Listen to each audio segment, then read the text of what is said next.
Wow, yeah, we're gonna we're gonna try this one more time. We're gonna try this one more time.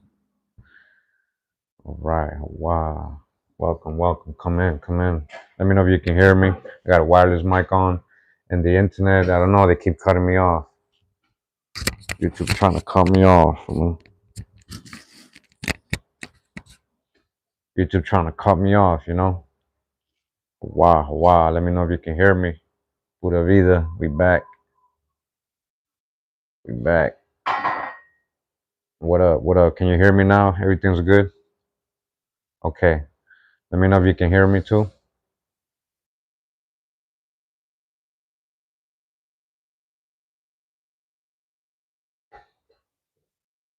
Let me know if you can hear me. Wow, wow. Welcome, welcome. Peace, peace. Let me know if you can hear me. Let me know if you can hear me, guys. All right. Thanks.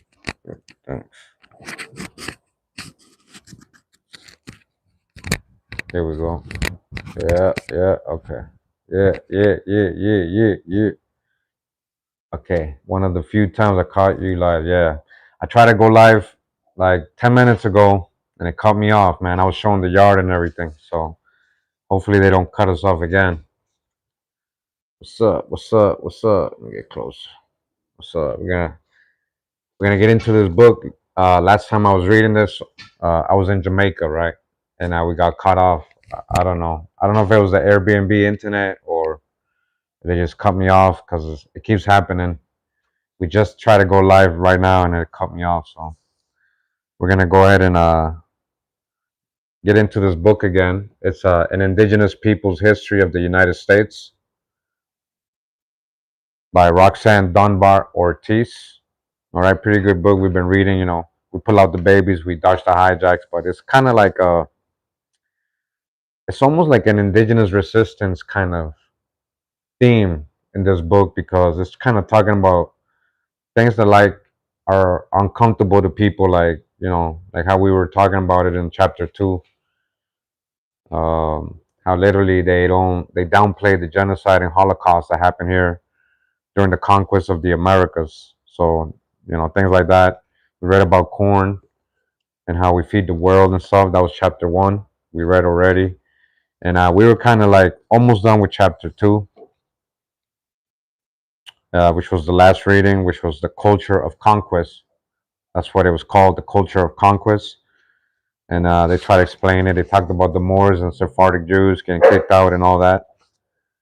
They say how it began. Also, land as private property, talking about how the concept of land ownership that wasn't here before Europeans arrived, and how they like, oh, this is yours now, this is mine. Started spin. Uh, the beginning of white supremacy, in class, which eventually became when it came to color, talking about color, but it really wasn't at first. It was all about status. A lot of so-called free whites were so-called black people, Negroid people, yeah, Indians, Black Europeans, all kinds. Yeah. So again, I'm back home. I'm in Costa Rica. I'm in my yard, and we're gonna go ahead and finish chapter 2. We're almost literally done. We're gonna read chapter 3 too. All right. So I hope you guys don't mind that we're doing that. I haven't even turned on the computer yet. If I turn on the computer, I know I'm gonna get straight to work and work, sit in front of a screen, and so I'm still kind of trying to like get over the whole trip I just had in Jamaica. Right? You guys can still hear me, right? Let me know if you're still there. Let me know if you're still there. All right. So you read about that terminal narratives. Okay. And we were literally talking about.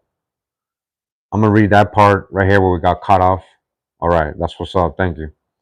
Right here we got cut off. It was talking about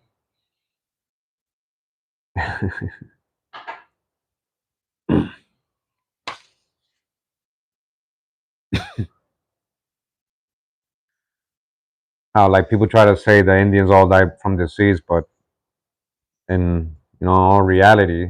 A lot got enslaved, murdered, paper genocide, all kinds of things, Holocaust, all that. So that's what he was talking about here. Hold on, let me get some water.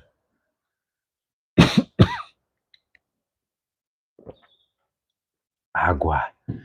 Agua. All right.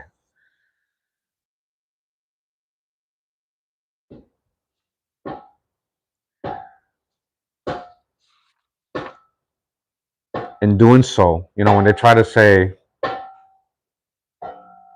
they all died from a disease, just kind of downplaying what really happened. In doing so, they refuse to accept that the colonization of America was genocidal by plan, not simply the tragic fate of populations like an immunity to disease. All right? So the acts of creating and maintaining the conditions that led to those deaths clearly constitute genocide. We're talking about what happened in the Americas. Anthropologist Michael V. Wilcox asks, what if archaeologists were asked to explain the continued presence of descendant communities 500 years after Columbus instead of their disappearance or marginality? Cox calls for the active dismantling of what he terms terminal narratives, accounts of Indian histories which explain the absence, cultural death, or disappearance of indigenous peoples. All right. And we move on to a part where it says gold fever. This is where we're going to continue from. We got literally 2 more pages for chapter 2. Yeah, it's still happening, all this stuff. It says here gold fever, searching for gold. And I got, it's probably going to be a playlist. It's going to be probably more than one video, but on the history of gold, in pre-Columbian America and how much gold we had. I'm gonna do a video on all that and the importance that these Europeans put upon gold, and how like we had so much gold. We were like, here, man, fight for this, throw it in the river, and they would fight for it. And he's like, we got mountains of gold, like. So they were telling the Europeans all this stuff. So it says gold fever, searching for gold. Columbus reached many of the islands of the Caribbean and mapped them. Soon a dozen other soldier merchants, who's the merchants? Soldier merchants, pirates, mapped the Atlantic coast from the northern maritimes to the tip of South America. From the Iberian Peninsula came merchants. From where? Portugal and Spain, right? Who's these merchants? Your Sephardic crypto Jews, your Muslim Moorish, so-called Moors, Muslim Moriscos, Marwanos, crypto Jews, secret conversos. That's what we're talking about. Like this all comes together. All the history comes together, right? From where? From the Iberian Peninsula, Spain and Portugal. Came merchants, mercenaries. These are your pirates, mercenaries, criminals, and peasants. They seized the land and property of indigenous populations. These are black on black, right? And declared the territories to be extensions of the Spanish and Portuguese states. These acts were confirmed by the monarchies and endorsed by the papal authority of the Roman Catholic Church. The Treaty of Tordesillas in 1492 divided the New World between Spain and Portugal, with a line drawn from Greenland south through what is now Brazil, called the Doctrine of Discovery. It claimed that possession of the entire world west of that line would be open to Spanish conquest, and all east of it, the Portuguese conquest. And we'll get into the Papal Bulls, right? And they said, go take over their whole principalities, their kingdoms. They were literally saying that we had kingdoms, principalities, dukes, all that stuff. Go take over their whole empire. Enemies of Christ, the Papal Bull, dum diversus, until different, dum until we do sign about it. Don't let's not. They're gonna cut off the life. It gets too deep sometimes. Hey Phil, you're very welcome. Appreciate everybody in the live chat. Make sure to like and share. They make it hard for people to, yeah, the Constantine Creed, all that, it goes way back. All that's connected. All that is connected. The story is well known. In 1492, right, the story they gave us about Columbus, right? Columbus sailed with 3 ships on his first voyage at the behest of Ferdinand, King of Aragon, and Isabella, Queen of Castile. So remember, so-called Columbus. Columbus' real name was Salvador Fernandez Sarco. That was his real name. He was a Portuguese Jew. Columbus was a Portuguese Jew born in the town of Cuba in Portugal. All right. He was also related on the other side of his family to Henry the Navigator, who was his great uncle, his granduncle, who was his granduncle. Right, so his grandfather's brother or something. That was Henry the Navigator. He was into navigating and seafaring. He knew about all the legends of so-called Atlantis and all the Vikings and people going back and forth to the Antilles and to the Americas. He wasn't lost, and he met Indians in Ireland in the 1470s. He met American Indians that were had arrived in Ireland, and he met them. Columbus knew about America and the Indians. He was never lost. Can't discover a place that has millions of people in it. You can't say that's a discovery. You got to be logical. He knew where he was going, guys, and he got mostly funded. They'll tell you right here, Queen Isabella and Aragon, King of Aragon, but it was the dude Sanchez, I believe, Sephardic Jewish people that funded him. His own people funded him, not them. They just allowed it. They get the names. They get the privilege to say, yeah, we allowed Columbus, but they weren't the ones financing or giving the ships and stuff. And remember, 1492. What is significant about that, which they told us about earlier in this chapter, last time we were reading it. Same year, the Jews, so-called Jews, Sephardic Jews, the Sephardi, and the Muslim Moorish people, were kicked out of Spain and Portugal. Same year. It's all connected. That's why Columbus and these people came. Same year. It's all connected. So the marriage of Ferdinand and Isabella in 1469 had led to the merger of their kingdoms into what would become the core of the Spanish state. Columbus, right, so-called, planted a colony of 40 of his men on Hispaniola, right? We're talking about Haiti and Dominican Republic, Hispaniola. Now the Dominican Republic in Haiti, it says, and returned to Spain with indigenous slaves and gold. What did he return to Spain with? Indigenous slaves. Indigenous slaves, right here. Indigenous slaves and gold. But the main gold was the people, right? Not Africans. This Columbus had brought back like so many Indians and many to Cape Verde Islands. Starting with Columbus and his people, bringing in American Indians to the West Africa, right, in Cape Verde Islands. So we got the whole drop, and then we start adding the numbers of how many Indians were really being sent to Cape Verde, and then the Sephardic Jews who were fleeing there, the Portuguese. Then you start understanding more of the history and the makeup of the people, so-called Cape Verdeans. But that's a whole other subject. But hopefully they catch on, all the Cape Verdean family out there. Anyways, so Columbus had brought back indigenous slaves and gold. In 1493, Columbus returned to the Caribbean with 17 ships, more than 1,000 men, and supplies. So the second voyage was the conquest, because the first one was reconnaissance or spying. They were literally spying, kind of gathering for, okay, they got this many people. We can conquer this island. We can conquer this. They're easy to. He was writing this in his first voyage. He said they're so friendly and docile. We can easily enslave all of them. With this amount of men, he wrote that. We've read his journals, right? We've read his journals before. So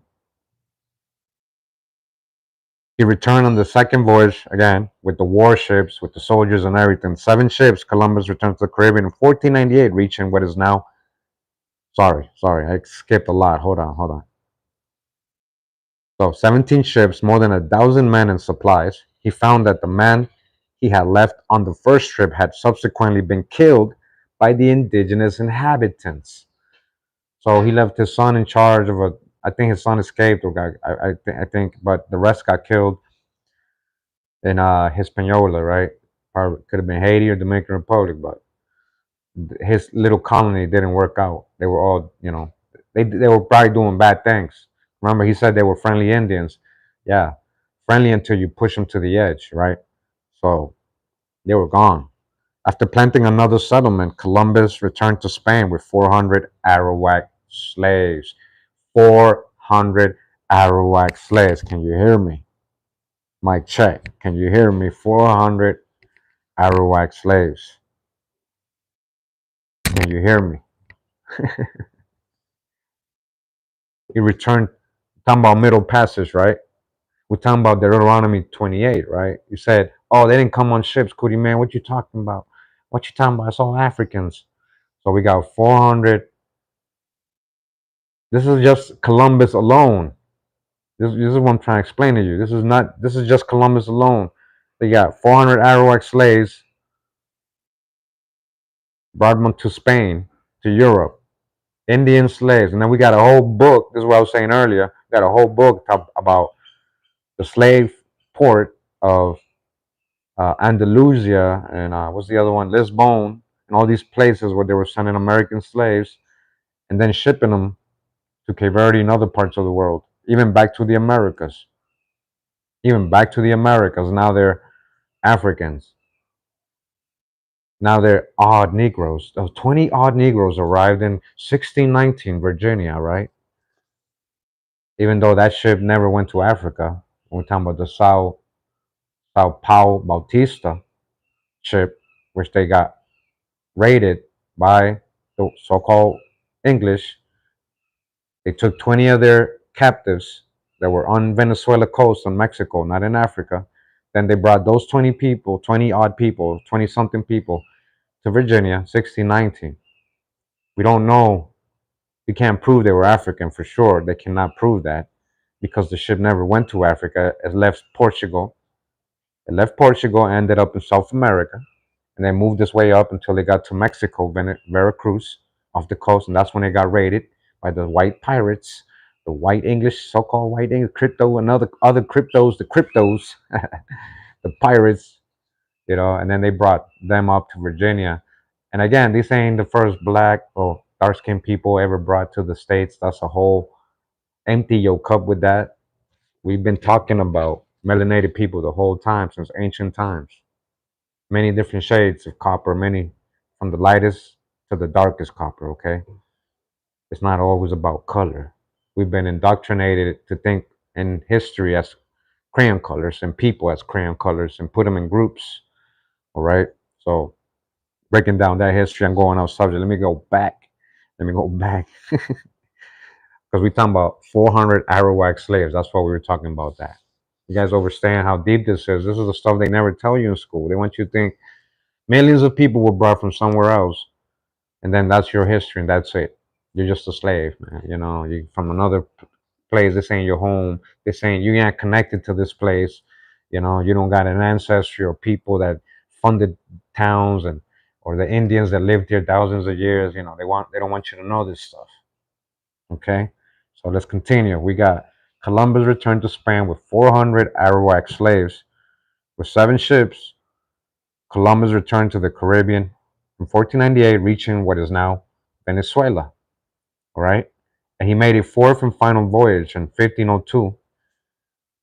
That's when he landed in Costa Rica in 1502. This time touching the Caribbean coast of Central America, our Caribbean coast. We got a Caribbean coast in Costa Rica. He landed in Punta Vida, and he was gonna retire in Costa Rica. He was gonna make himself emperor and king of Costa Rica. That was his plan. I got videos coming on this. This is like stuff I've been researching for years, but I just haven't got to all this stuff, because it's more closer to me, Costa Rica history, like, so I'm not trying to help everybody with all history, right? So we're gonna get to specific countries' history soon. But he already had the will set out for his son. He had lots already separated here in the Caribbean coast, Costa Rica, and he called it Rich Coast, right? The Rich Coast, Costa Rica, the Rich Coast. Supposedly he named it, right? But had many names, but there's a reason. He saw the people living so good with the food and everything, the fruits and also the gold they had. They had mad gold. We had mad gold from Nicaragua all the way down to Ecuador, Panama, Colombia, Venezuela. Like that's the real Gold Coast. Costa Rica, Panama. That's the real Gold Coast, guys. They would try to say over there in Africa. Now this is where they were getting all their gold and all their pearls and all that. You know, we got the drop. So they had gold fever though. So they reached the Caribbean coast, right, in 1502. That was his last voyage. In 1513, Vasco Nunez de Balboa crossed the Isthmus of Panama and charted the Pacific coast of the Americas. Balboa narrated that he found so-called black Indians when he was there charting this area. They don't mention that right now, but I'm telling you, all right? Primary sources, all right? They're like, where these so-called black Indians come from? He was, you know, and don't think these people are so-called pale skin either. These Balboas and all these Spaniards at this time, different shades, right? Melanated people. Juan Ponce de Leon claimed that Florida Peninsula for Spain in 1513. In 1521, following a 3-year bloodbath and overthrow of the Aztec state, Hernando Cortes proclaimed Mexico as New Spain. Oh, sorry, I think I'm what was there? Yep. Parallel with the crushing of Mexican resistance were Ferdinand Magellan's explorations and charting of the Atlantic coast of the South American continent, followed by Spanish wars against the Inca nation of the Andes. In both Mexico and Peru, the conquistadors confiscated elaborate artwork and statuary,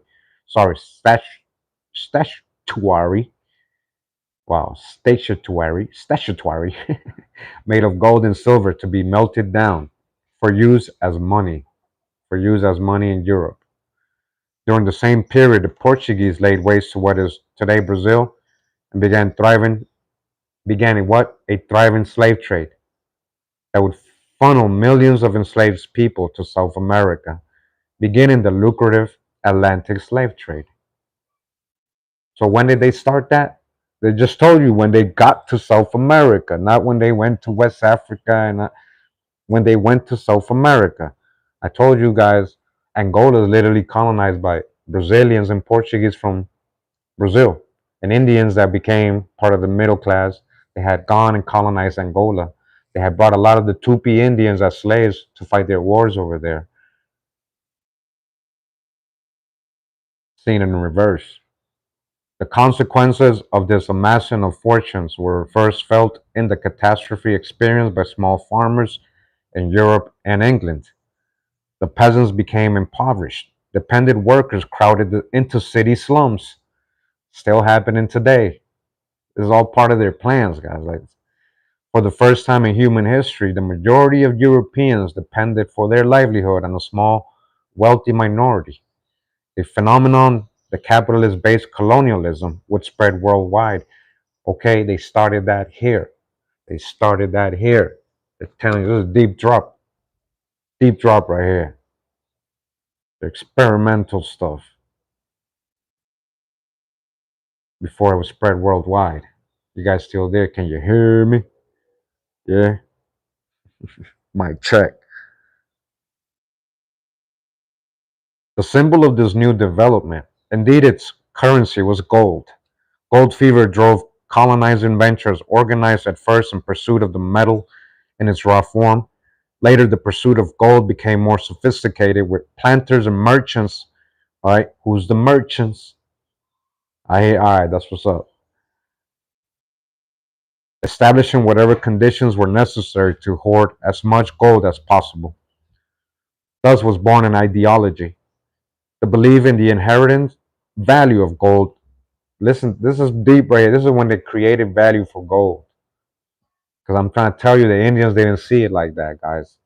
It was all about energy and different things, So check it out.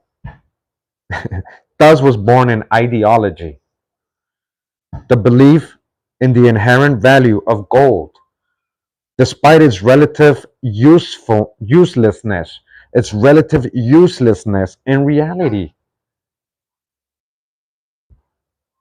It's like paper, right? Today we got paper. That paper ain't worth nothing. You can't eat it.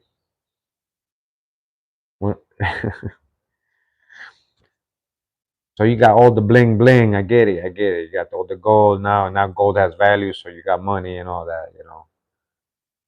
We used to have gold on all day, every day. We didn't see it like that. It's just like putting on a little, pearl or crystal, necklace or whatever, or just cotton.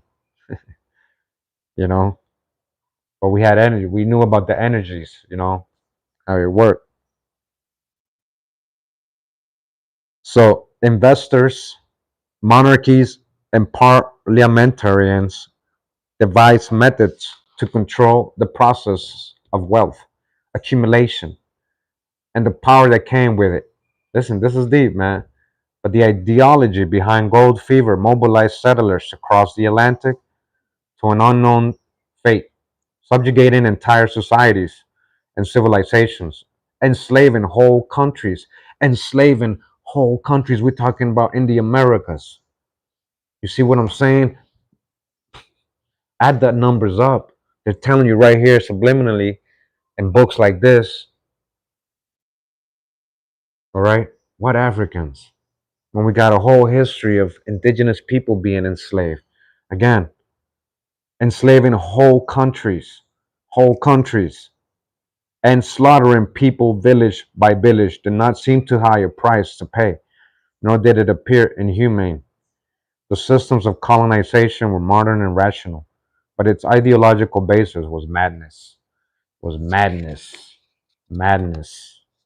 We're done with chapter 2. We're going to read chapter 3. All right. Hope you're enjoying the reading.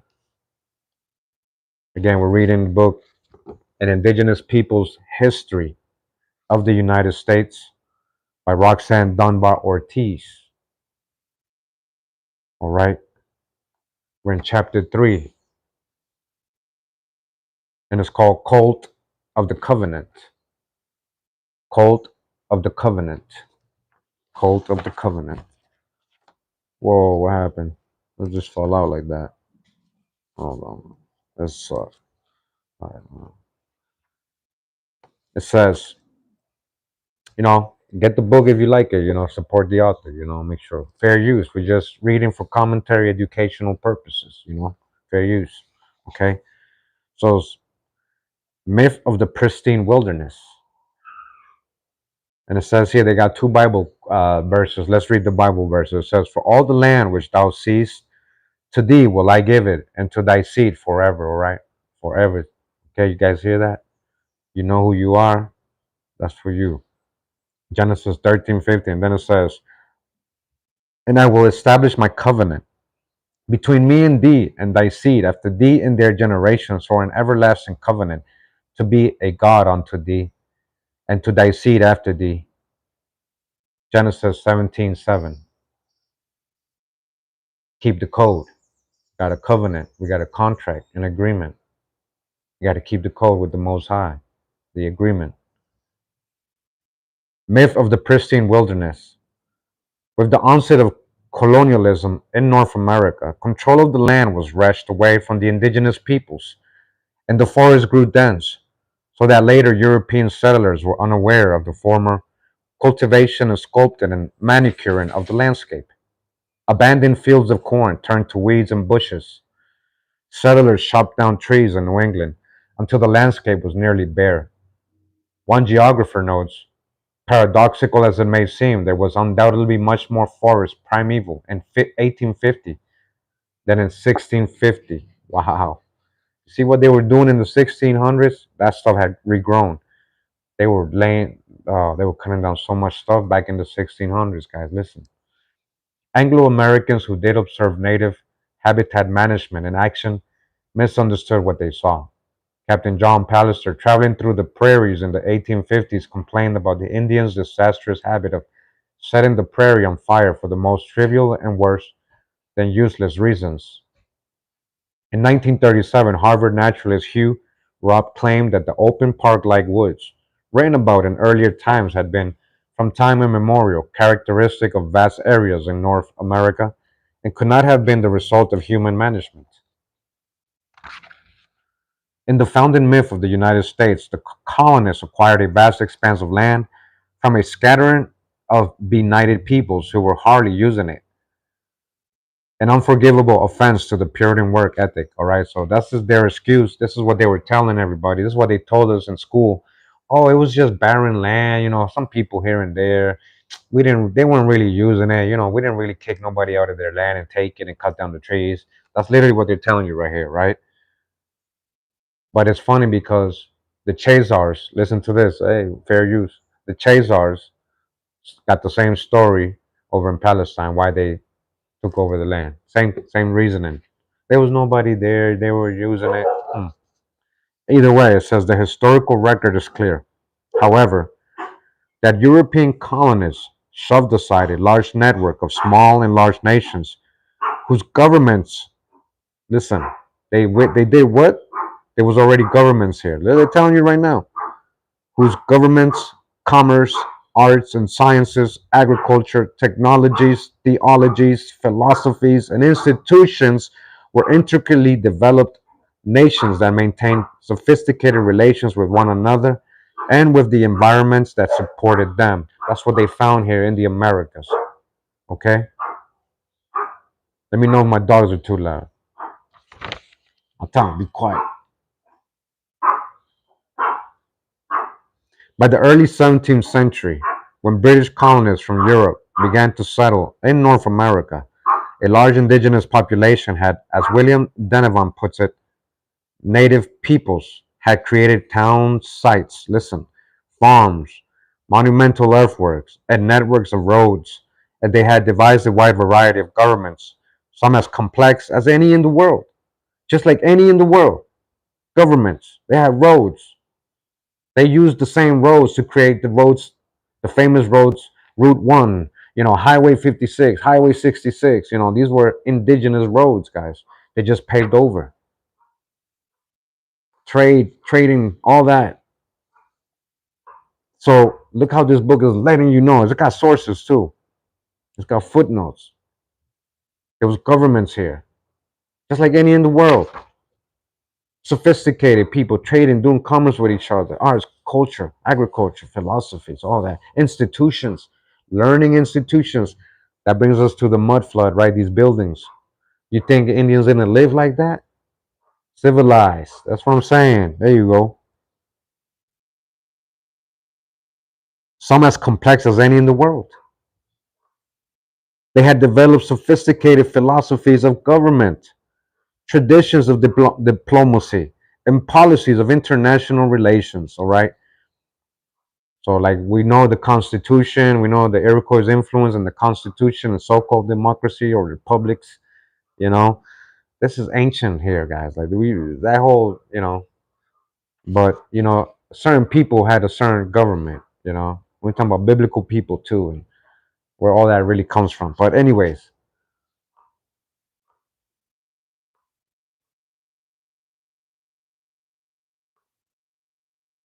they conducted trade along roads that crisscross the land masses and waterways of the American continents. Picture all that. Your ancestors were doing that before the arrival of Europeans. Before the arrival of Europeans. Okay? North America was indeed a continent of villages, but also a continent of nations and federations of nations. Okay? You got to understand what they took over. When they say the Papa Bull take over their principalities, their land, their governments, their kingships, their all that. It's in the Papa Bull. They knew what they were coming. The Grand Khan was over here. They knew the Grand Khan was over here.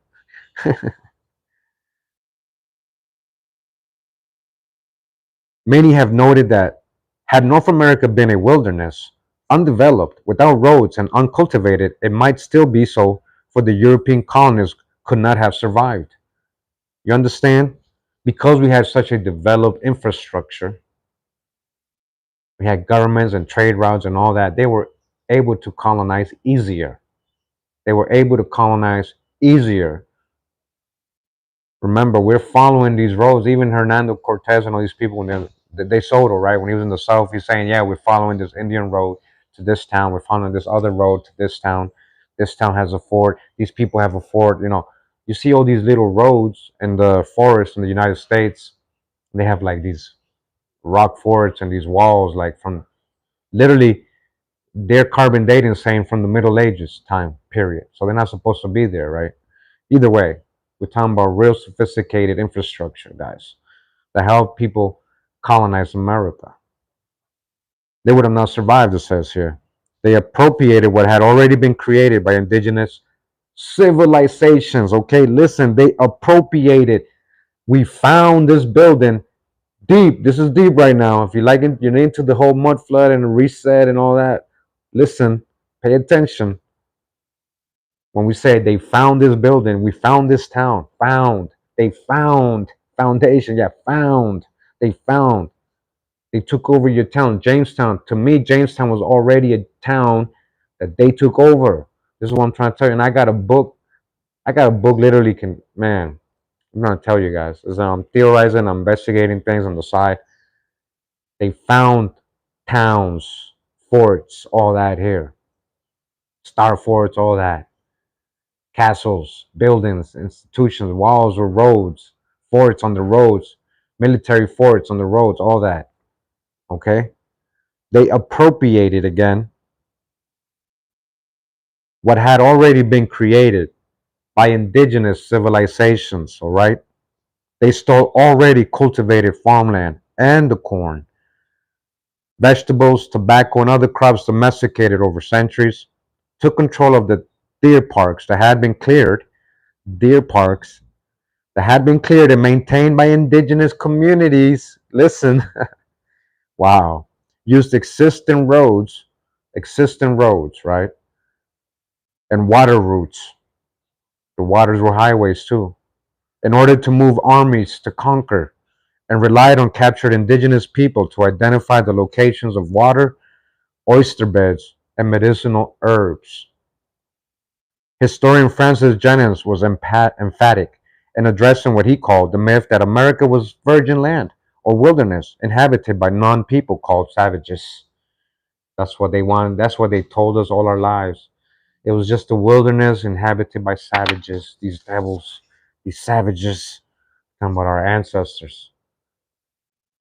Talking about our ancestors being called that. Who was the real savage when they came, right? European explorers and invaders discovered an inhabited, this is what they tell everybody, an inhabited land. Yeah, an inhabited land. Had it been pristine wilderness, then it would possibly be so still today. For neither the technology nor the social organization of Europe in the 16th and 17th centuries had the capacity to maintain of its own resources outpost colonies thousands of miles from home, incapable of conquering true wilderness.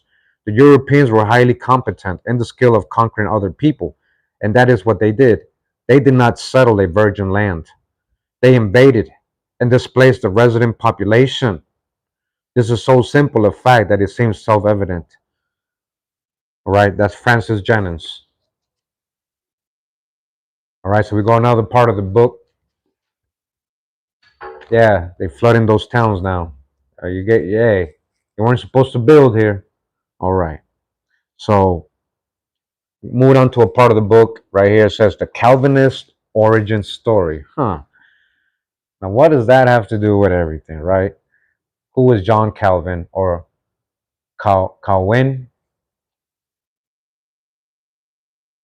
Sephardic Jew or Ashkenazi Jew? He was a crypto Jew. Remember, Calvin was a crypto Jew.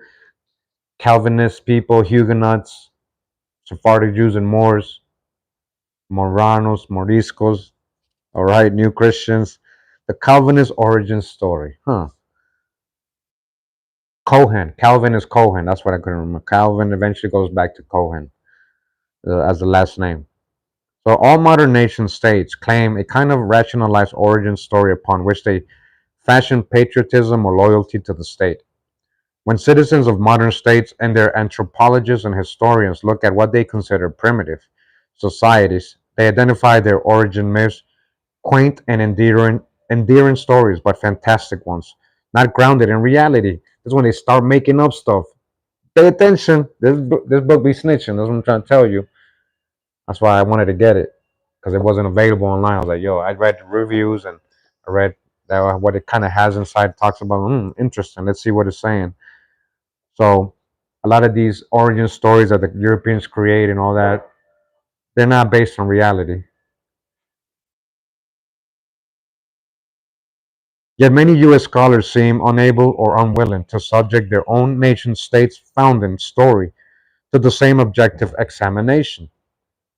The United States is not unique among nations in forging an origin myth, but most of its citizens believe it to be exceptional among nation states, and this exceptionalist ideology has been used to justify appropriation of the continent and then domination of the rest of the world. Whoa, it just got deep. This is where they set up their base. Right now, US owns, they try to get involved in everything in the world. You see, this is how it started. Got to get rid of the American Indians first. Get rid of those governments first.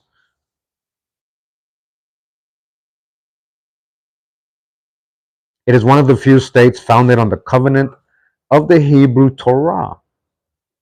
We got this drop already, the whole constitution and all that. It's a lot of Hebrew Israelite influence or the Christian borrowing of its in the Old Testament of the Bible. So Christians borrowing stuff from the Old Testament. The last frontier, right? That's right, man. The farthest east. The farthest east. Western Tartaria, huh? Although the origin stories of these three covenant states were based, oh, sorry. Other covenant states are Israel. Oh, I didn't say it. And the now defunct apartheid state of South Africa. You guys here who are similar to the conquistadors' way of governing and conquest of the Americas, they compared it with Israel today. I didn't do it with the Chazars and with what's happened in South Africa before the apartheid, right?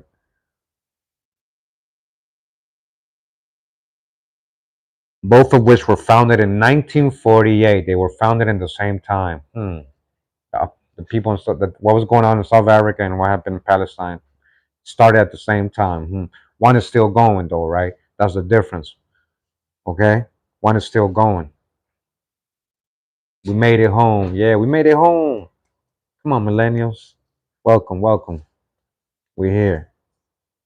So that was deep right there. See, man, like I hope we can have this video up. I hope they don't cut it. Although the origin stories of these three covenant states were based on Judeo-Christian scripture, they were not founded as theocracies. According to the myths, the faithful citizens come together of their own free will and pledge to each other and to their God to form and support a godly society, and their God in turn vouchsafes them prosperity in a promised land.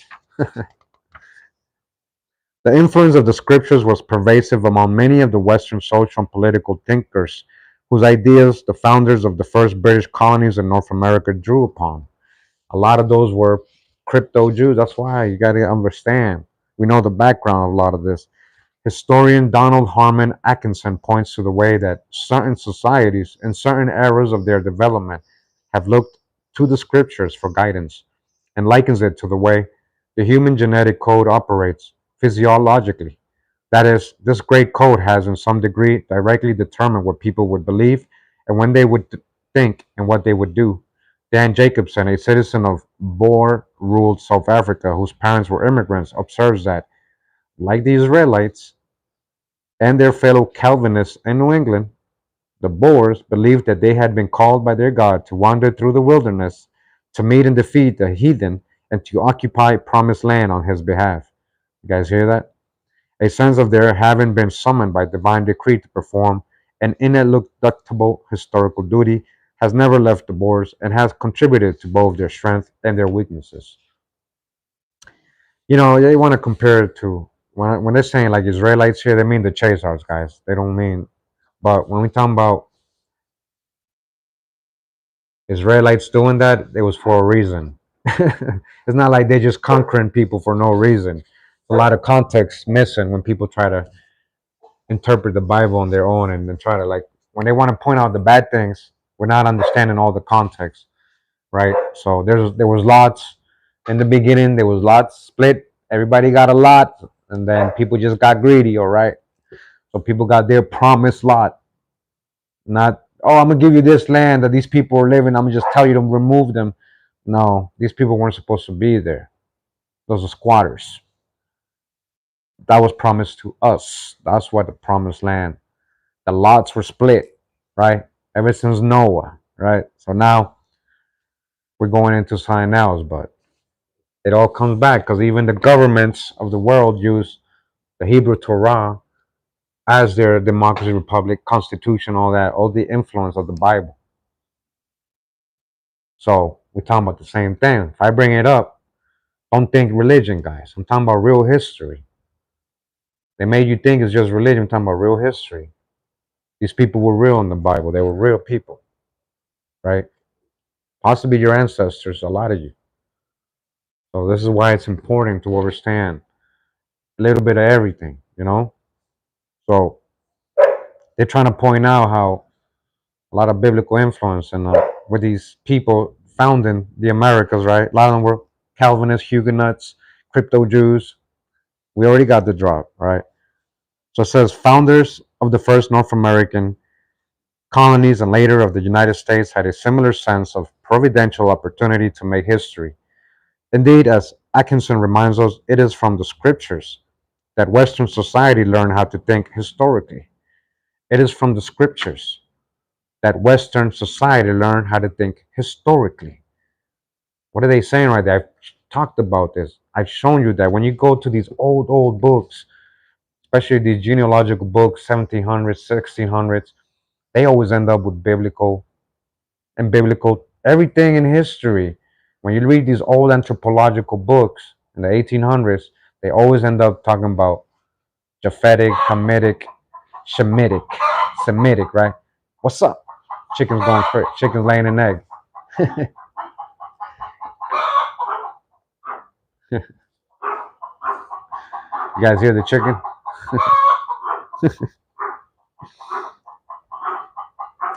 The chicken's like, that's fire, yo, right there.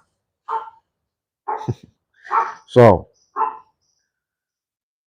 the key moment in history, according to covenant ideology, involves the winning of the land from alien and indeed evil forces, right? So again, depends if you're, unless you're pretending to be the good guys and when you're the bad guys from the beginning. Yeah. So that's what I'm saying. A lot of context missing. You know what I'm saying? Like, says the principal conduit of the Hebrew scriptures and covenant ideology to European Christians was John Calvin or John Cohen, crypto Jew. He was a crypto Jew, guys, right? The French religious reformer whose teachings coincided with the advent of the European invasion and colonization of the Americas. The Puritans drew upon Calvinist ideology and founded the Massachusetts Bay Colony, as did the Dutch Calvinist settlers of the Cape of Good Hope in founding their South African colony during the same period. A lot of Huguenots here who were ex-Moors, ex-Sephardic Jews, right? Let's not forget. Okay? The chicken's getting excited for what we're reading.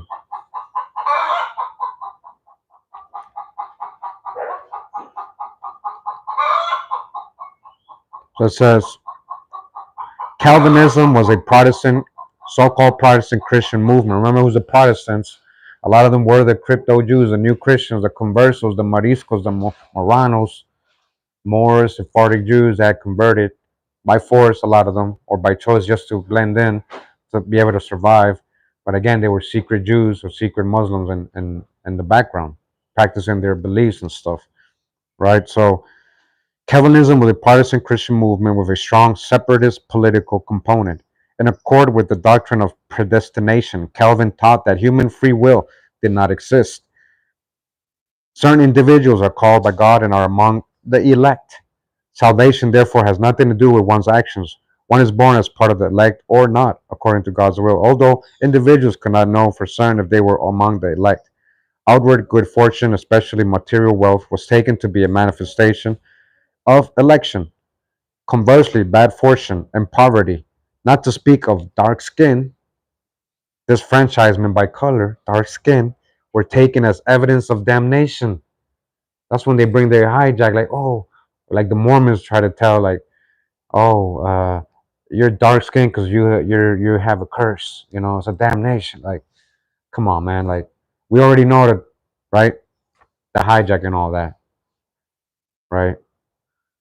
It says the attractiveness of such a doctrine to a group of invading colonists is obvious, Atkinson observes, for one could easily define the natives as immutably profane and damned, and oneself as predestined to virtue, right? That's how you get to conquer people. Because, oh, those are devils, those are savages, and then you're the holy man, right? Even though you're doing all the killing and invading and taking over of the most people's land and the most people's people, the most highest people, right? But you're the good guy. Since another sign of justification was a person's ability to abide by the laws of a well ordered society, Calvin preached the obligation of citizens to obey lawful authority. In fact, they should do so even when that authority was lodged in poor leaders. One of the seeds for my country, right or wrong. Calvin led his Huguenot followers, all right? We can't make this up. We can't make this. Hey, thank you for the donation. Hold up. Ambush Predator, thank you. Appreciate you, man. Thank you for that. Anybody who's donated, if I missed it. So listen, Calvinists led who? His Huguenot followers. Huguenots. Who's the Huguenots? Huguenot. I used to say Huguenot. People had a problem when I said Huguenot. Huguenots. Ex-Moors. Ex-Sephardic Jews. Remember that when the Inquisition fell in 1492 in Spain and Portugal, many Moors fled Spain and Portugal and ended up in southern France and became known as Huguenots. We got the drop already, and we got the genealogy proving it. Okay? So, Calvinists led his Huguenot followers across the border into Geneva, took political control of the city state, and established it as a republic in 1541. Geneva. Geneva Convention, huh? The Calvinist state enacted detailed statutes governing every aspect of life and appointed functionaries to enforce them. The laws reflected Calvin's interpretation of the Old Testament. His interpretation. Get it? His. Dissenters were forced to leave the Republic, and some were even tortured and executed. Remember, he's representing the Protestants, enemies of the Jacobites, who were Catholics. Don't get it all mixed up. Don't think these are white versus black, white versus, crayon. Get out of the crayon color thinking.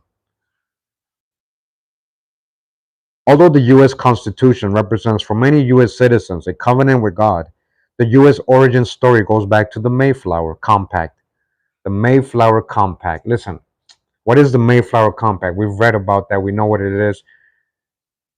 They had a mutiny in the ship, the Mayflower, because more than half the people were indentured servants, slaves. More than half the people on the Mayflower were slaves, guys, coming from Europe, indentured servants who had a contract to work for free for 4 to 7 years before they can even become a citizen or to get their freedom or whatever. They were slaves. They had to work in the plantation and do everything a slave had to do. Okay? So when they were smart. So on the voyage over here, they said, hey, why are we gonna go be slaves? Let's just take over the ship or force them to agree to make us the same status as them, the other people. And that's the Mayflower Compact, guys. That's what really happened. The indentured servants took over this. They say, hey, you either agree to this or we kill y'all. Like we'll become the leaders. So we ain't trying to go be slaves. A lot of these were crypto Jews. A lot of these were black folks, right? Cryptos, Moors. A lot of these so-called Puritans were crypto Jews, Sephardic Jews, guys. A lot of them. That's why a lot of people got killed in the witch trials because they were practicing their old beliefs and weren't Christians really. They were secret Jews, secret Muslims. I'm trying to tell you, man, this is real history, right? Break out of all that fake history by now, break out of all that. Empty your cup. So it goes back to the Mayflower Compact, which I just explained, right? They're saying the origin story of the Americas. Listen, a mutiny that happened in the Mayflower is called the Mayflower Compact, the first governing document of the Plymouth colony, named for the ship that carried the 100 or so passengers to what is now Cape Cod, Massachusetts, in November 1620. 41 of the pilgrims, in parentheses, all men wrote and signed the compact, invoking God's name and declaring themselves loyal subjects of the king. The signatories announced that they had journeyed to Northern Virginia, as the eastern seaboard of North America was called by the English. The whole eastern seaboard was called Virginia. Pay attention. So they say, oh, we took them from Virginia, and a lot of documents, or we went to Virginia. They didn't always mean the landmass of Virginia today, guys. They a lot of time meant all the way up the 13 colonies, the whole eastern coast. Just like the southeast at one point was all of Florida. The whole thing was called Florida. So Virginia was a large land, a name of a large tract of land in the U.S., right? The eastern seaboard of North America was called by Virginia, right? By the English to plant the first colony, and did therefore covenant and combine ourselves together in the civil body politic, to be governed by just and equal laws, enacted for the general good of the colony, unto which we promise all due submission and obedience. All right, that was the compact. The original settlers of Massachusetts Bay Colony, right, and these are companies, right? These are ventures, business ventures. Nobody's taking a risk going into Africa, and this was well planned out, guys. The colonization, the venture, these are all companies. The Virginia Company, the Summer Isles Company, the Massachusetts Bay Company, the Plymouth Company. All these were business ventures planned out and funded by certain people. They don't take risk. They don't go and see, oh, we're going like that whole Africa thing. Like it's a fairy tale. You're not logical when you think business ventures. That's not a business venture to go risk. To know even if you're gonna get people, risk your lives. That's not even part of the plans. Nobody's funding that stuff. This was being funded. The colony, the conquest was being funded. It was being mapped. It was being planned. All right, they came with a plan, a master plan. Coming with a master plan. Yeah. So the original settlers of the Massachusetts Bay Colony, founded in 1630, adopted an official seal designed in England before their journey. Before their journey, it was already, you see, they already created their, come on, this is what I'm trying to tell you, in England before they even took their journey. The central image depicts a near naked native holding a harmless, flimsy looking bow and arrow and inscribed with the plea, come over and help us. They created that before they even came. The whole fake narrative, oh, they need our help. Nearly 300 years later, the official seal of the U.S. military veterans of the Spanish-American War, the invasion and occupation of Puerto Rico, Cuba, and the Philippines, showed a naked woman kneeling before an armed U.S. soldier and a sailor with a U.S. battleship in the background. One may trace this recurrent altruistic theme into the early 21st century, when the United States still invades countries under the guise of rescue. Body back for the illusion. That's Drop right there. Shout out to Drop, man. Con Drop, yo. They still doing that today with their lobbying party, APAC, who funds them. In other modern constitutional states, constitutions come and go, and they are never considered sacred in the manner patriotic U.S. citizens venerate theirs. Great Britain has no written constitution. The Magna Carta arguably comes close, but it does not reflect the covenant. The Magna Carta, just like the peace, the law of peace, when the Iroquois is very similar. Like, who's the real so-called Romans? Oh, we get deep. We get pretty deep, man. So, U.S. citizens did not inherit their code-like adherence to their constitution from the English. From the Pilgrims to the founders of the United States, and continuing to the present, the cultural persistence of the covenant idea, and thus the bedrock of U.S. patriotism, represents a deviation from the main course in the development of national identities. Arguably, both the 1948 birth of the State of Israel, and advent of the Nationalist Party rule of South Africa were emulations of the U.S. founding, listen, Certainly, many US Americans closely identify with the state of Israel, as they did with Africanized ruled South Africa. Patriotic US politicians and citizens take pride in exceptionalism. Historians and legal theorists characterize US statecraft and empire as those of nation of laws, rather than one dominated by a particular class or group of interest, suggesting a kind of holiness. Huh. All under the pretense of holiness. The US Constitution, the Mayflower Compact, the Declaration of Independence, the writings of the Founding Fathers, Lincoln's Gettysburg Address, the Pledge of Allegiance, and even Martin Luther King Jr.'s I Have a Dream speech are all bundled into the covenant as sacred documents that express the US state religion. An aspect of this most visible in the early 21st century is the burgeoning gun lobby based on the sanctity of the Second Amendment to the Constitution.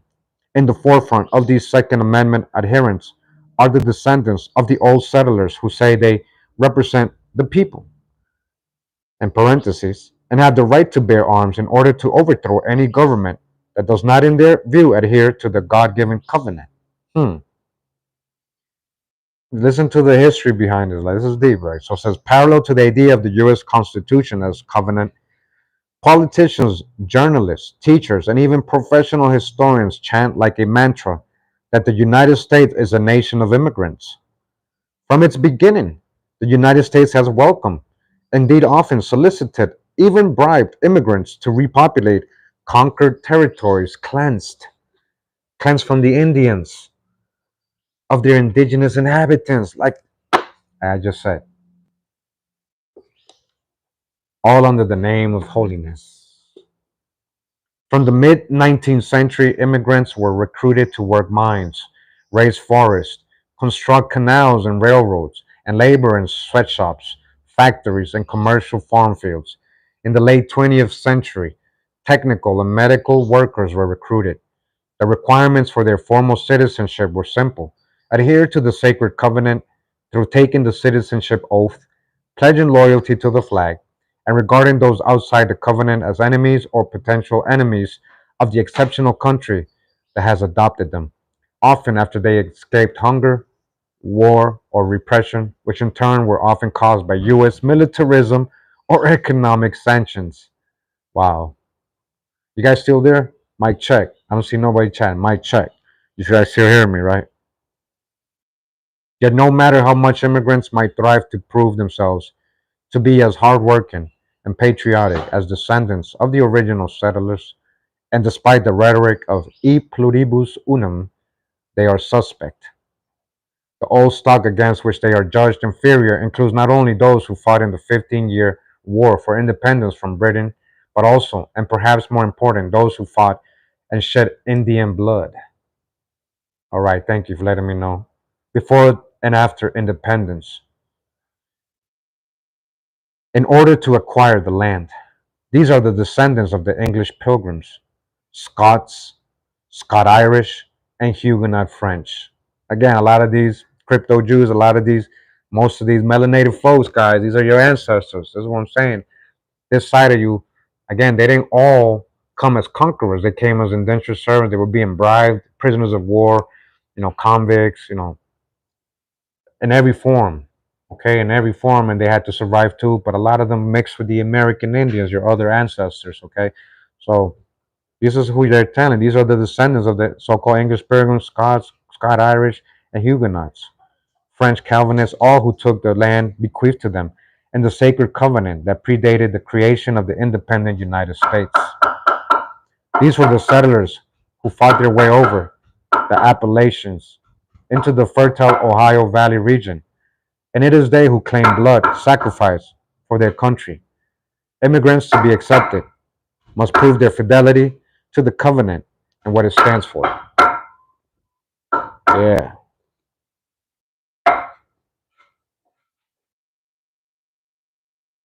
The settler. Okay, so we move on to another part of the book, and it says settler colonialism and the Ulster Scots. The Ulster Scots. All right. Again, a lot of these are your ancestors. These Ulster Scots, a lot of them so-called black folks.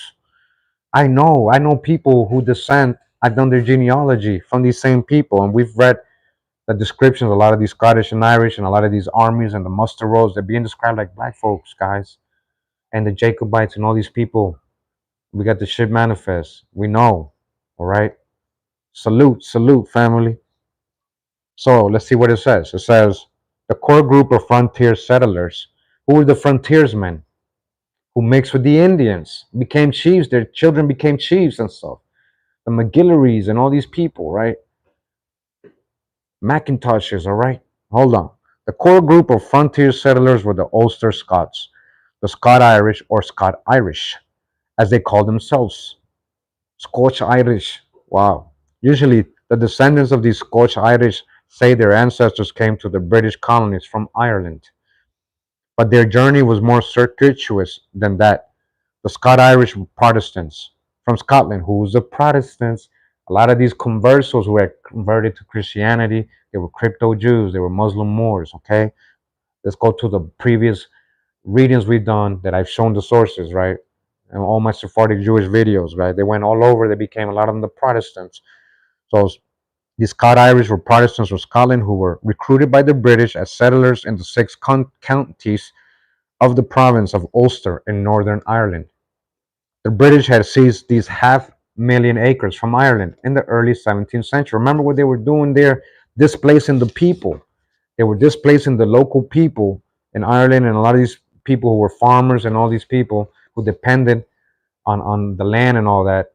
And they took their land, right? And now they were homeless, and now they were being offered, hey, go to the Americas and you'll have land again. Wouldn't you take that deal too? Like, this is what I'm saying. Like, there's a lot of context behind people try to, oh, the evil European came. You're talking about a lot of your ancestors, and they had a lot of them had to survive and stuff. They, either way, if they did evil stuff when they got here, that's a whole other thing. But yeah, they were evil people. They were good people amongst these people as well. All right, who happen to be your ancestors. I'm not gonna keep saying that so you can understand that part of you. All right. When you have an Irish last name, a Scottish last name, an English last name, you understand these are your last names. So they were taking thousands of acres from these people, 500,000, it says, acres from Ireland in the early 17th century, driven the indigenous Irish farmers from it, what I was just saying, and opened it to settlement under English protection.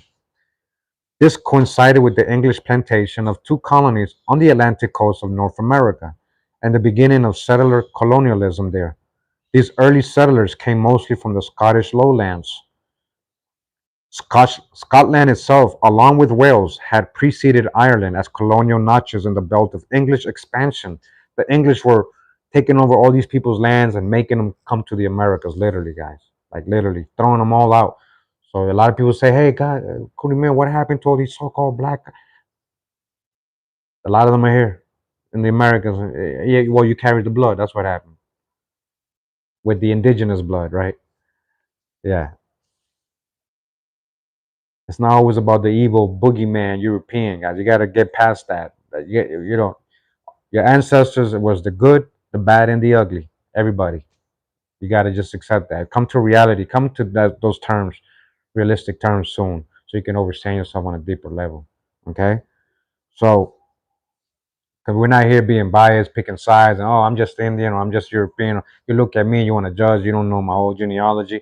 Same way I can't look at you just because you're so-called black and say you're from Africa or you're just a black European or just some Indian when you have so much in you and it's complex, your genealogy, your ancestry. Okay, but you got to understand real history so you can understand what ancestry that is. So continue. My fault. So they had expanded. English had, into all these countries: Ireland, Scotland, Wales. Britain's colonization of the indigenous lands in North America was foreshadowed by its colonization of Northern Ireland, displacing the Irish. The Irish were heavily enslaved, part of the Atlantic slave trade. The Irish was heavily into the Atlantic slave trade, the Irish slaves, guys. I'm trying to tell you.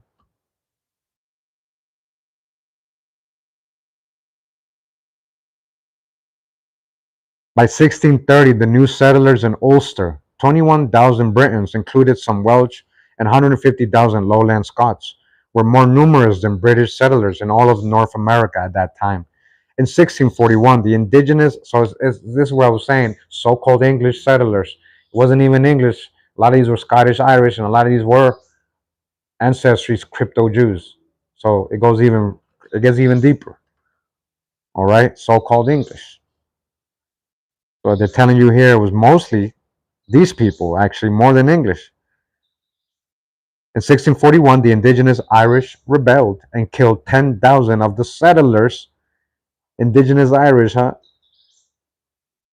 Yet Protestant Scots settlers continued to pour in.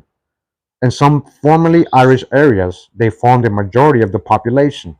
They brought with them the Covenant ideology of Calvinism that had been the work of the Scotsman John Knox, later John Locke, also a Scot, which circularized the Covenant idea into a contract, the social contract whereby individuals sacrifice their liberty only through consent. An insidiously effective example, the Jewish economic system, was based on Locke's theories. All right? So it was that the Ulster Scots were already seasoned settler colonialists before they began to fill the ranks of settlers streaming toward the North American British colonies in the early 18th century. Many of them as indentured servants, many of them as slaves, many of them as indentured servants, many of them as slaves, coming to work in the tobacco plantations, in the Caribbean, the sugar plantations, the corn plantations, the all that, cotton plantations, as slaves, as indentured servants with contracts. Okay, just like the first so-called odd Negroes came in as indentured slaves in Virginia, 1619. It's the same thing, same status. So why are they separating people, right? Like it's the same status.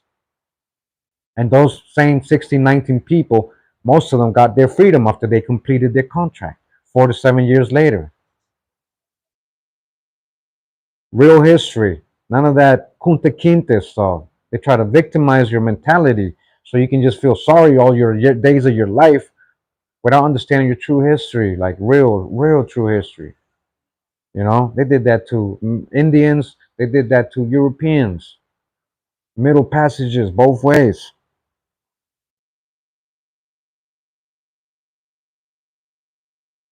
So they came as indentured servants. You guys don't know how much of this mixture is in the five civilized tribes or the Muskogee nations and a lot of the Eastern Siouans. What we're talking about right now in the New England.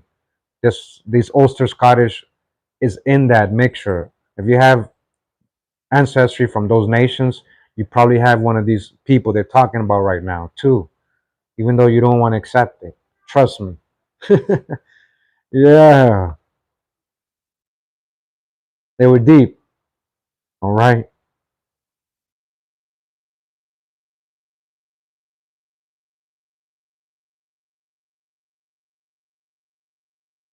So they came as indentured servants before ever meeting indigenous Americans, right?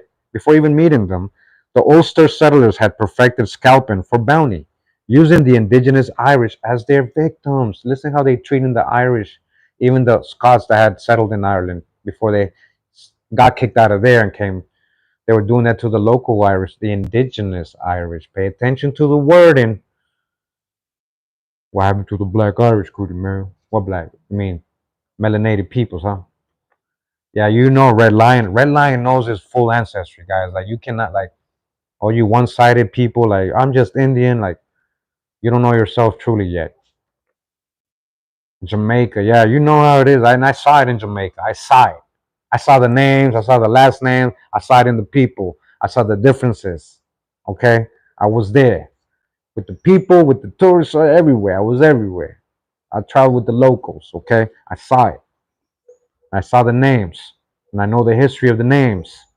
I try to tell them. They were like, huh? Yeah, all right. So they were scalping the Irish, these Scots, man. So before they even knew how to do it to the Indians, right? As this chapter and the following one show, the Scot Irish were the foot soldiers of the British Empire building, and they and their descendants formed the shock troops of the westward movement in North America, the expansion of the U.S. continental empire, and the colonization of its inhabitants. As Calvinists, mostly Presbyterian, they added to and transformed the Calvinism of the earlier Puritan settlers into the unique ideology of the U.S. settler class. It's in the history of your ancestors, I'm trying to tell you. You got all these Christian sects in the black neighborhoods and Anabaptist, Presbyterian, all that stuff, Protestant. Like, there's a history behind that, guys. And it wasn't put onto you. A lot of it came with the ancestors that were coming from Europe. They brought it.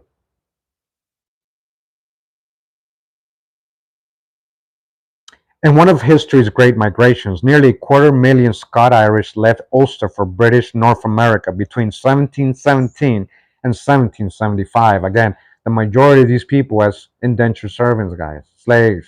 Although a number left for religious reasons, the majority were losers in the struggle, listen, over Britain's Irish policies, which brought economic ruin to Ireland's wool and linen industries. Hard times were magnified by a prolonged drought, and so the settlers pulled up stakes and moved across the Atlantic. This is a story that would repeat itself time and time again in settler treks across North America. The majority of migrants ended up landless losers in the monopoly game of European settler colonialism. The majority of the Ulster Scots settlers were cash poor. All right, I told you they weren't all rich conquistadors coming. They were peasants, convicts, poor people. I'm trying to tell you. They were cash poor and had no indenture themselves to pay for their passage to North America. They didn't have an indenture, a slave contract. Once settled, they came to predominate as soldier settlers. Most initially landed in Pennsylvania, but large numbers soon migrated to the southern colonies and to the back country of the British colonies, western borders, where they squatted on unceded indigenous lands. Among frontier settlers, Scots Irish predominated among settlers of English and German descent. Although the majority remained landless and poor, some became merchants. Who's the merchants? Why? Because they had the connects back home. And owners of plantations, worked by slaves. They had slaves themselves. You black folks, as well as politically powerful. 17 presidents of the United States have been of Ulster Scot lineage. There you go.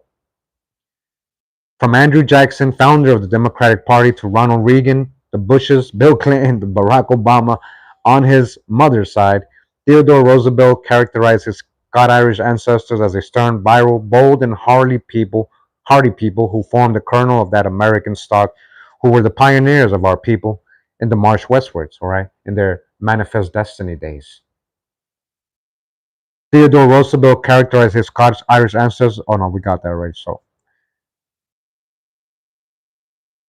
perhaps as influential as their being presidents, educators, and businessmen, the Scot-Irish engendered a strong set of individualist values that included the sanctity of glory and warfare. They made up the officer corps and were soldiers of the regular army, as well as the frontier range and militias that cleared areas for settlement by exterminating indigenous farmers and destroying their towns, or even assimilating, amalgamating with them.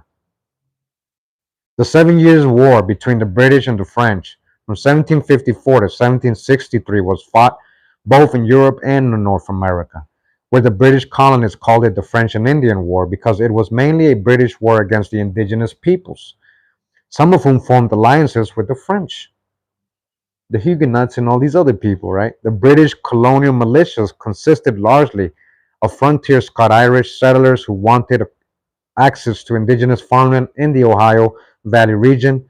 By the time of the U.S. independence, Ulster Scots made up 15% of the population of the 13 colonies, and most were clustered in majority numbers in the back country.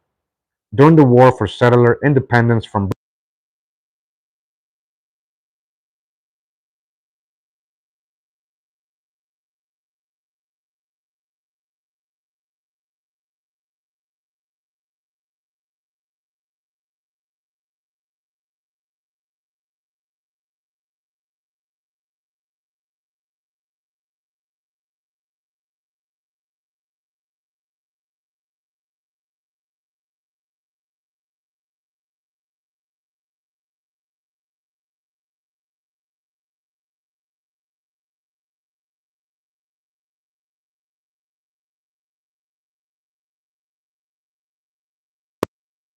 Mic check, mic check, mic check, mic check. Can you hear me now? Can you hear me now?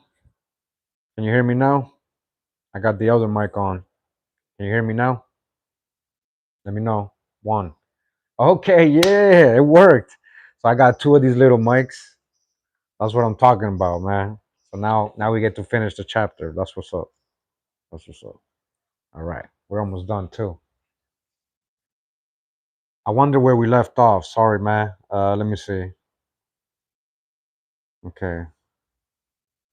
So I'm gonna start up here. It says the Ulster Scots made up 15% of the population of the 13 colonies, and most were clustered in majority numbers in the back country.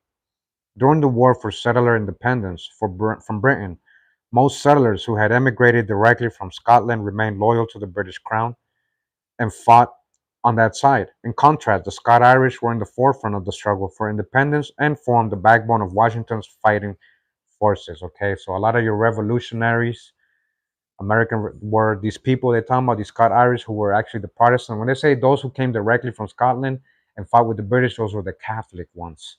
Those were the Catholic ones, guys. The other ones, the Scot Irish people who were coming in and being the soldiers and were poor and all that, those were your crypto Jews, a lot of them. Crypto, these are your Protestants, your conversos. But also, you know, local indigenous people that were being removed from Scotland and Ireland, right? So, a lot of them fought on Washington's side. And remember that we read the book, The Muster Rolls, of what these people look like.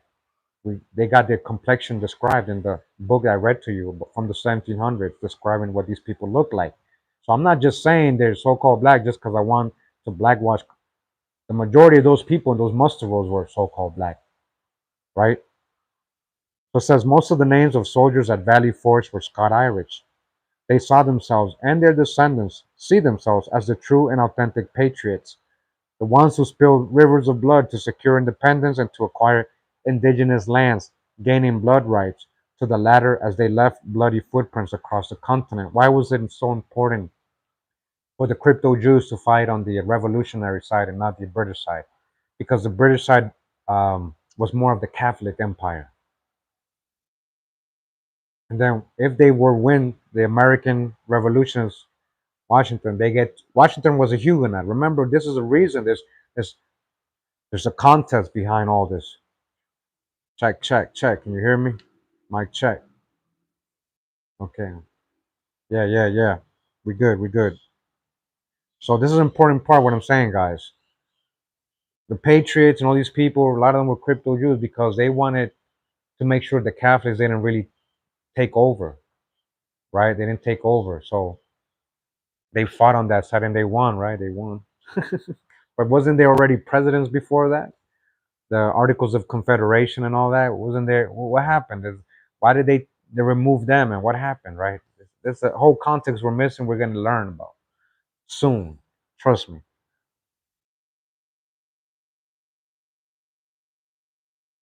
So they're the ones who killed all these people. Anyways, it says during the last 2 decades of the 18th century, first and second generation Scot Irish continued to pour westward into the Ohio Valley region.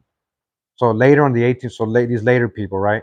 West Virginia, Kentucky, and Tennessee, they were the largest ethnic group in the westward migration, and they maintained many of their Scot Irish ways. They tended to move 3 or 4 times, acquiring and losing land before settling at least somewhat permanently. Scot Irish settlers were overwhelmingly farmers rather than explorers and fur traders. They cleared forests, built log cabins, and killed Indians, forming a human wall of colonization for the new United States, and in wartime, employing their fighting skills effectively. Historian Carl Degler writes that these hardy, God fearing Calvinists made themselves into a veritable human shield of colonial civilization. The next chapter explores the kind of counterinsurgent warfare they perfected, which formed the basis of US militarism into the 21st century. The Calvinist religion of the Scot-Irish Presbyterianism was in numbers of faithful soon second only to those of New England's Congregationalist church, but on the frontier, Scot-Irish devotion to the formal Presbyterian church waned. New evangelical offshoots refashioned Calvinist doctrines to decentralize and do away with the Presbyterian hierarchy. Although they continued to regard themselves as chosen people of the covenant, commanded by God to go into the wilderness to build a new Israel, the Scot Irish also saw themselves, as their descendants see themselves, as the true and authentic patriots entitled to the land through their blood sacrifice. So this part right there is really deep because a lot of people don't know that these were black folks. So when they say the true patriots, and a lot of people who are so-called white today descend from these same people, they don't know that they were black folks. They don't know they descend from black folks. A lot of these white folks who can go that far back and trace their family, 1600s, 1700s in the States, who didn't come out of Ellis Island. That's what I'm talking about.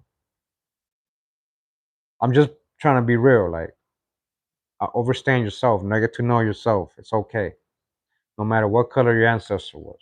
So, says the land won through North American bloodshed was not necessarily conceived in terms of particular parcels for a farm that would be passed down through generations. Most of the settlers who fought for it kept moving on nearly every generation. In the South, many lost their holdings to land companies that then sold it to planters seeking to increase the size of their slave worked plantations. Without the unpaid forced labor of enslaved people, a farmer growing cash crops could not compete on the market. Once in the hands of settlers, the land itself was no longer sacred. It had been for the indigenous. Rather, it was private property, a commodity to be acquired and sold. Every man possible king, or at least wealthy. Later, when Anglo Americans had occupied the continent and urbanized much of it, this quest for land and the sanctity of private property were reduced to a lot with a house on it. You guys, this is how we live today. We're fooled to think that's property. Oh, we got a little lot with a house. That's my little land. Oh man, it's deep how they got us, living. So again, later when Anglo-Americans had occupied the continent and urbanized much of it, this quest for land and the sanctity of private property were reduced to a little lot with a house on it. And the land came to mean the country, the flag, the military, as in the land of the free, of the national anthem, or Woody Guthrie's "This Land Is Your Land." Those who died fighting in foreign wars were said to have sacrificed their lives to protect this land that the old settlers had spilled blood to acquire. The blood spilled was largely indigenous.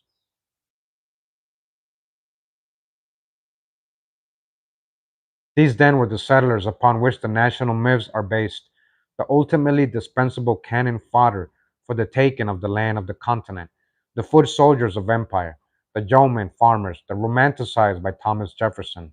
They were not of the ruling class, although a few slipped through the latter were drawn in by the ruling class as elected officials and military officers, thereby maintaining the facade of classless society and a democratic empire. The founders were English patricians, slave owners, large land barons, or otherwise successful businessmen dependent on the slave trade and exports produced by enslaved people and on property sales. When descendants of the settler class, overwhelmingly Presbyterian or otherwise Calvinist Protestant, were accepted into the ruling class, finally because they weren't the Catholics. This is it took them a long time to be at levels with the Catholics, right? So when they finally became accepted into the ruling class, they usually became Episcopalians, members of an elite church linked to the state Church of England. As we look at the bloody deeds of the settlers in acquiring and maintaining land, the social class context is an essential element. Okay? And we're done with chapter 3, guys. The next chapter is called Bloody Footprints. That's chapter 4, which we're going to continue on a different day, all right? So I hope you guys enjoyed the reading. Again, this was An Indigenous People's History of the United States by Roxanne Dunbar Ortiz. Get the book if you like it. It's a New York Times bestseller. New York Times bestseller. Got a lot of good reviews. And you guys can kind of see why, it's provocative, it's provocative, but we've gone over on a more deeper level with more context the history of what we're reading in this book. I just want to show you guys that It's not just one person, me or anybody else talking about these things. This is real history.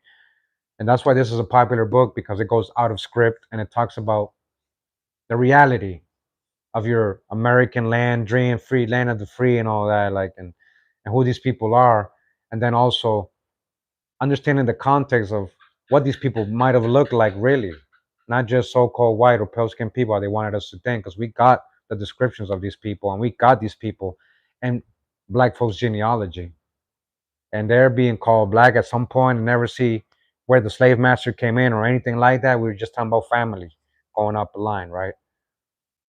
So yeah, I appreciate you guys for tuning in. I'm gonna try to walk around. Let me see if it doesn't cut off, because earlier I was walking around and it cut off. But you know, let me just show you guys. We got my chickens here. All right. Hopefully, got the punching bag. You see how the chickens? I haven't seen them since I got back. I haven't seen my chickens. I don't know how they're doing. What's up, girls? What's up, girls? Oh, y'all got some eggs for me and stuff. Good. Good job. Good job. Good job. Even though we picked up the eggs already today, guys. See? You guys chilling? You got the auto feeder and you got the auto water thing. So they're good. They live in paradise. They got this nice cage, open air. I do eventually want to let them out. Eventually, they have a little door there. I think they're more used to living here now and understand their boundaries. Look, they're ready to come out and stuff. Yeah, these are really good eggs because we feed them good stuff. We don't give them like soy products and stuff. I give them real vitamins and minerals, chicken food that's very healthy with vitamins and stuff. And then I give them like leaves and stuff. You know, say hi, guys, girls. Say hi. The brown ones are more friendly. The white ones are more scared. So the yeah, I can do that. I saw on YouTube some videos where they. It's because you guys gotta understand, like it's a jungle here. Like there's so many predators here. There's so many predators here for them. You guys don't know. There's so many predators. So I'm gonna have to build like little cage trails, so they can go walk certain areas. I saw it on YouTube, right? I saw it on YouTube. Let's see if we can walk a little bit. All right. Let's see if we can walk. Hopefully, we can walk a little bit so it doesn't get cut off. All right. So, again, yeah. Wow, wow. Let me know if it cuts off, guys. You can't hear me at some point, or if it gets frozen or something. This is my mom's area. Very jungly, very jungly area. But we got the guineps growing. That's what I'm talking about. I think the guinea tree. Yeah. Wow, wow. Yeah, wow.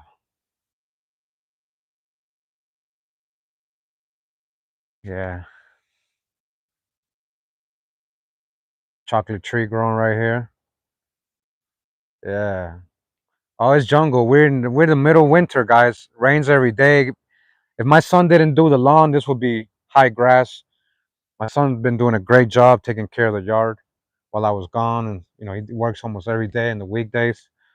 As you can see, we're picking weeds all the time.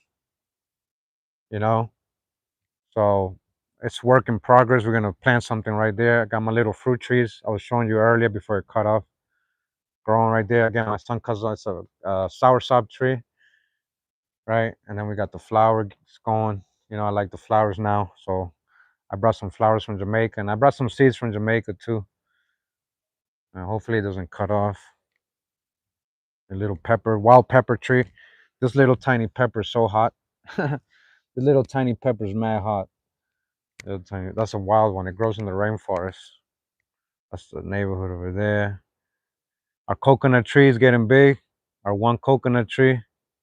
The coconuts, they thrive on the salt and near the hot places. We'll see how it does here. So yeah, these trees are like looking a little beat up, but they're growing. All right, little fruit trees. I got a plum tree right here. Wow, wow. Yeah, very lush, very wet right now. Very lush and wet. The grass is wet as I walk on it. Huh? Yeah. Yeah, you see a lot of your house plants. Yeah. Wow. Oh wow. I like this white one. I'm trying to spread this white one all over the place. So I can have more.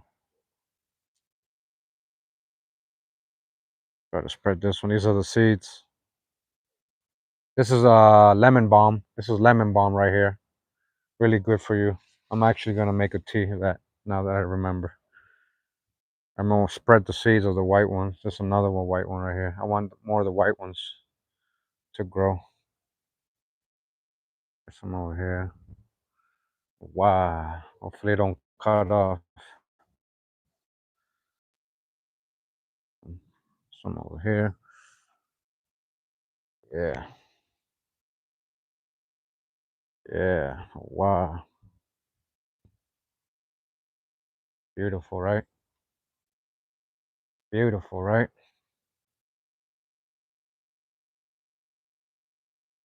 Beautiful, right?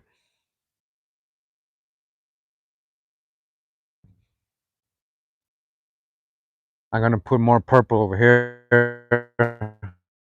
More of these purple little trees. This is supposed to be a trail. So again, all this grew in the 2 weeks that I left. All this grew because I was walking fine here 2 weeks ago. I was walking through here fine. Nothing was hitting me. Yeah, very beautiful. Huh? I got my own little butterfly garden going. Right now they like to come out in the mornings, but some of them are here. Like this one's right here. So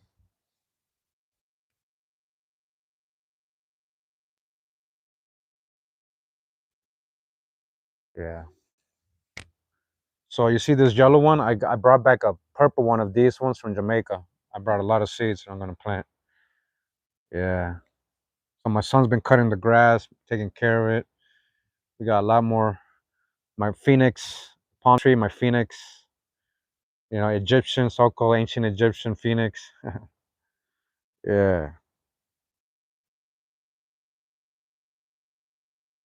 Squash, a little bit of squash growing, my grapes. Yeah, pretty cool. Pretty cool stuff here. Yeah. My mom got squash growing in there and all kinds of stuff. These are all mulberry trees. Those are little mulberry. I got another soursop tree over there, another mulberry tree. Oh, and I got a. Wait, what happened to my tree? Hey, what happened to my tree that I had here? Here it is. Look, I got this one right here. This is a fruit tree. It's like this guinea tree. Wow, it's getting big. Oh yeah, that's what I'm talking about. These are all new leaves. Getting nice. I gotta clean around it. That's a mission. Keep it clean. That's a fruit tree growing. Yeah. You guys asking about the book? Wow, wow, wow. Pura Vida. Oh, wow. Hey, you guys asking about the book? So I showed it in the beginning, but I think it's Roxanne something Dunbar. Roxanne Dunbar. I'll show you again. Yeah, wow, wow. Pura vida, mi gente. Hope you enjoyed the reading. I'm back. I'm gonna be working on doing my research, doing videos again. I'm back from Jamaica. Make sure if you missed my blogs from Jamaica, I was in Jamaica for 2 weeks, guys. If you missed my blogs, I was in Jamaica for 2 weeks. Make sure to catch up on that because I'm gonna make those members only videos probably like in 48 hours. If you didn't watch all of them, there's about 11 videos I blogged every day of Jamaica, everywhere I went. Everywhere I went, man. Dunbar Ortiz, yeah. Roxanne Dunbar Ortiz is the opposite. Blessings, blessings. Mi gente, blessings. We came back strong from Jamaica, man. I didn't know breadfruit was a natural steroid. As a shout out to Matt. I'm like, no wonder, man. I got back pumped. All that good food I was eating, like the vegetable at least part, you know. And the fish, I ate a lot of fish, man. A lot of fish and vegetables in Jamaica. Yeah. Wow, wow, blessings. Got me home back safe. So happy to be back. You guys don't know. So happy to be back in my little sanctuary, in my backyard, in my sanctuary, right? And I'm so happy that it rains here, guys. It doesn't rain in Jamaica. They be having water.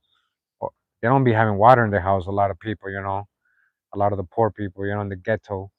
But they survive either way. They survive either way, man. Yeah.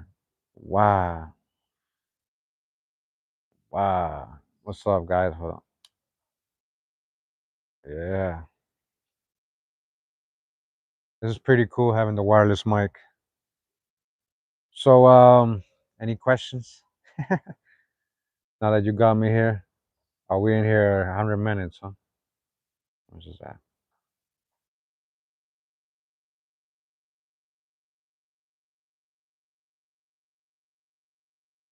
Barefooted.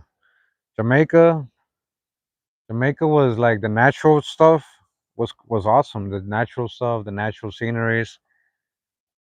I could say a lot about Jamaica, though. I want to say a lot. I'll probably leave it for another life because it's gonna be a whole long conversation. But it was in general, it was an awesome experience. I always wanted to go to Jamaica. You know, just because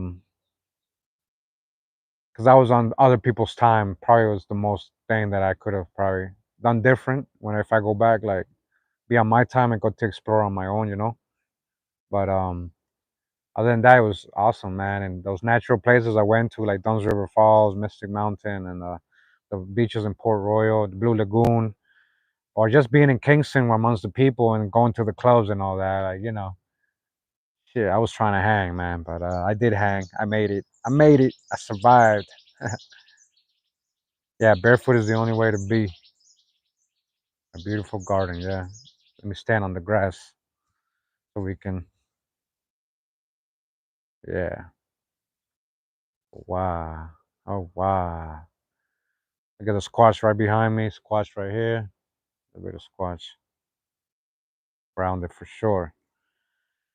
So I'll probably get back to that book we were reading recently that we didn't finish yet about ancient America. That was a good reading we were having. I got a lot on Black Europeans. A lot of, man, I got a lot, and everybody's gonna get mad at me. They mad at me because of the Hitler, the Karl Marx, but I have a lot more. Shout out to the Kirkland Files, and everybody else shares stuff with me, and I appreciate you guys that enjoy these readings. Excited for the next videos coming out like that. So yeah, it's gonna be cool. I got a lot of work. I got books coming out. I finished my Abraham Lincoln book coming out on Abraham Lincoln. And make sure to support me when those books come out. I got another one coming out too before that. I'm saying after that, a little different. Yeah. So yeah, the blogs. Make sure to catch them all because in 48 hours they're gonna be members only videos. Those are very personal, right? I wanted to show you guys. I wanted to show publicly my whole trip. I didn't want to make it members only.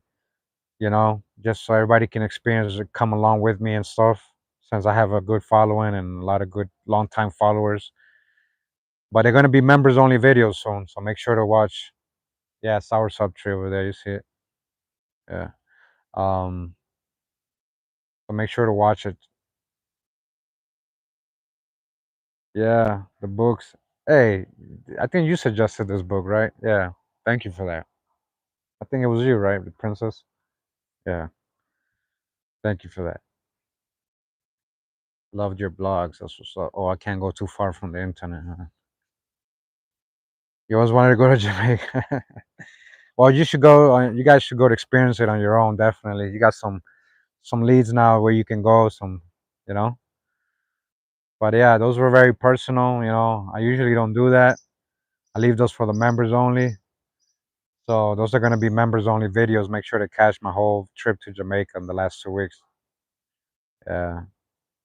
Yeah, Princess. Yeah, it was you. Thank you for recommending the book. She was actually the one that recommended the book we read today. So she's like, you should get this book. Oh no, you sent it to me? Did you send it to me? I'm sorry if you did.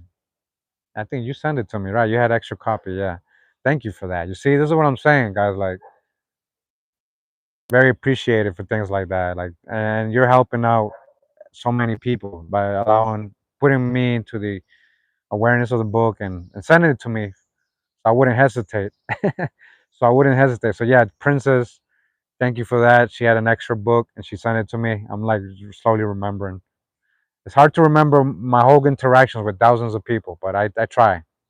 I try. I appreciate people like her a lot, because they do things, they go out their way to do stuff like that. And so she's not only helping me, but helping everybody and helping herself and everybody, because we all learning, right? We're all learning. If you guys watch my Sephardic Jewish videos, you'll see how much it goes with what we're reading today. In my indentured servant slavery videos, you'll see how much it goes into what we're reading today. I'm trying to spread these seeds everywhere.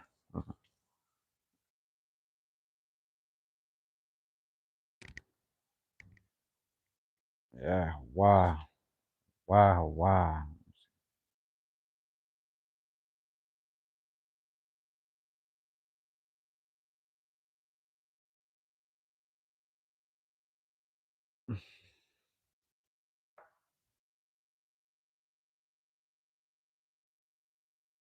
All right. So I'm gonna go ahead and end it right here, guys. I appreciate you guys tuning in. I'm back home in my little sanctuary. Like, guys don't even know. I'm so happy to be back. So happy to be.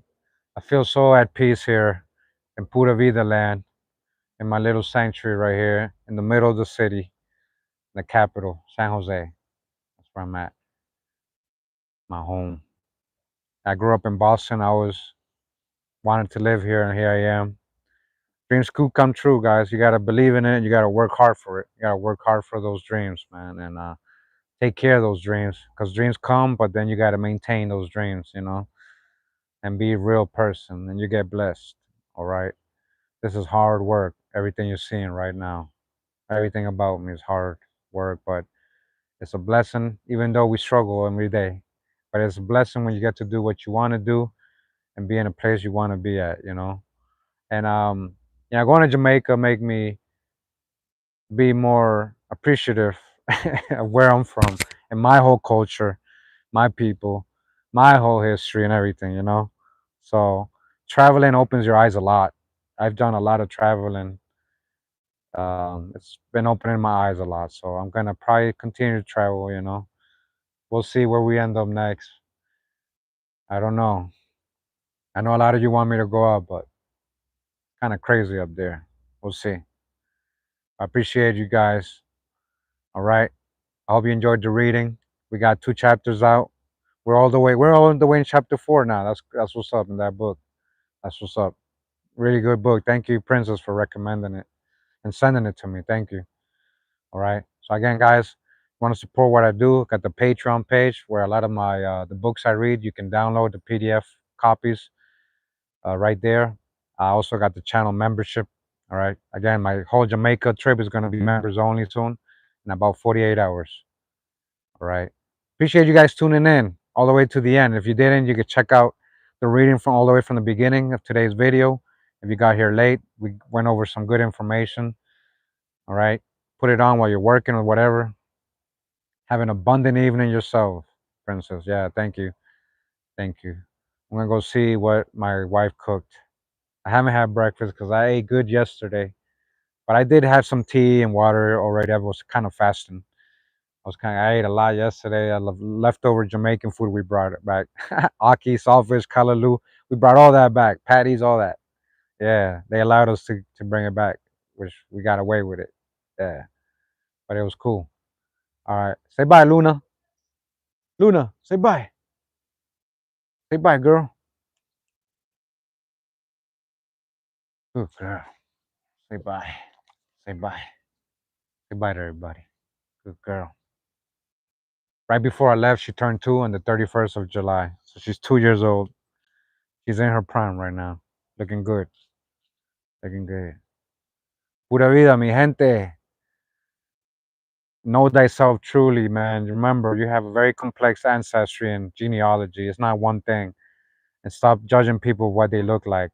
Stop trying. Don't be like others. Don't be the bad apples. Don't judge people who look like me a certain way either. All right.